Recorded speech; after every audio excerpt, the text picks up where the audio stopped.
Now the world is at split and Poland is at the center of a big fight. Are Polish leaders shutting the door for Ukrainian refugees? Or this is a part of a plan by Donald Trump to make deals with Russian President Putin?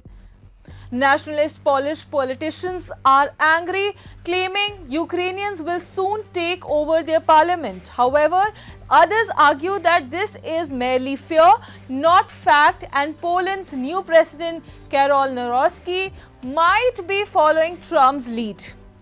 Switzerland recognizes the return of Ukrainians to the regions of Volhynia, Lviv, Tarnopol, and Zakarpattia as possible and safe.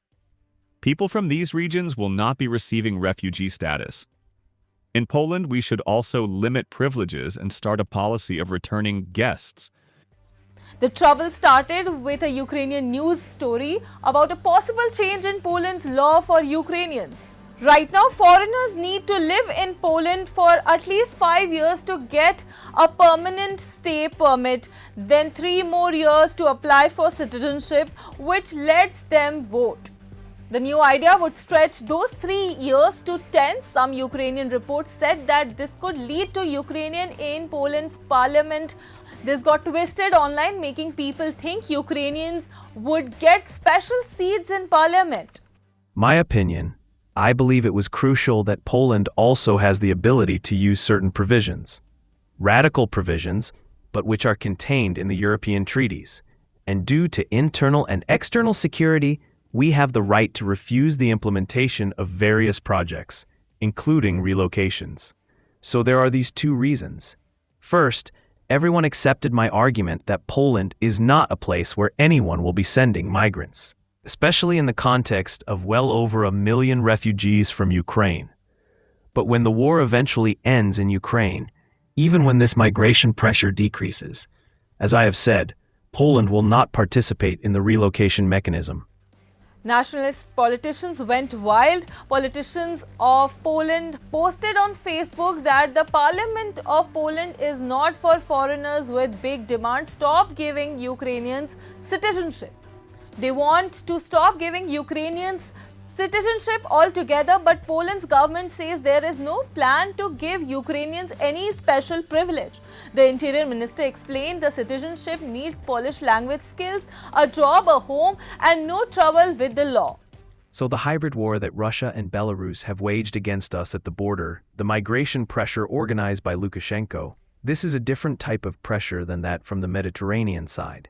And additionally, the border where there is migration pressure is also a frontline border, in the sense that it is a border with Russia and Belarus, and with Ukraine, and thus requiring special and very costly meticulousness from our point of view in terms of border protection and the involvement of people. And these arguments slowly began to reach the heads of other European leaders. For a long time, I already knew that Poland would not be included in the relocation program, and no one would send us migrants. And the president decides who gets the citizenship. As of August, 1.57 million Ukrainians have residence permit in Poland, 1 million for temporary protection, 57,000 for permanent stay. More Ukrainians are becoming citizens each year, making them Poland's biggest immigrant group. President Nawrocki, who won in June with a Poland First slogan, has close ties with Trump. He made moves like blocking extra Ukrainian aid and pushing Ukrainians to work for benefits. Some sees this as copying Trump's tough style, maybe to help him to talk to Putin.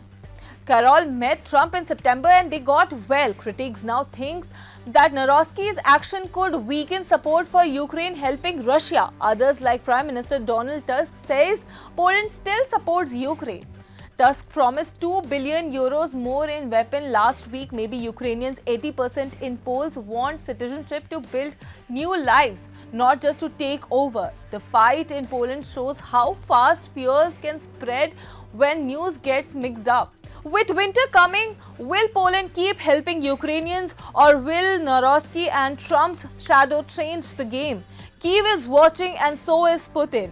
We'll keep you posted with the updates on this story. For more geopolitical stories, keep watching Money Control.